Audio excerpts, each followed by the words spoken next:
సత్యం sir అంటే చాలా నమ్మకం నాకు.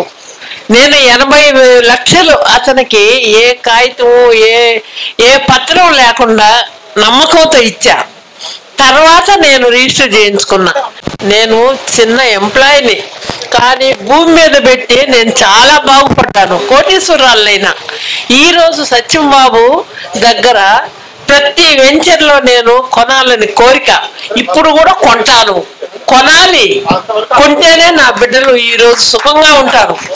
మన కోసం కాదు మనం బ్రతికేది, మన బిడ్డల కోసం. నేను ఎంప్లాయీనైనా ధైర్యం చేసి అప్పైనా భూమిని కొంటా. అదే నన్ను కోటీశ్వరాలు చేసింది. ఇప్పుడు పెంచిల్ కోనలో కూడా 150 అంకణాలు నేను కొన్నాను. అది కూడా ఆస్తే బిడ్డల కోసం, నా కోసం ఏం కాదు. సత్యం బాబు వెంచర్లోనే తీయాలని నాకు కోరిక. ఈ రోజు కూడా తీస్తా. ఆయన అంటే ఒక బ్రాండు, నాకు నమ్మకం.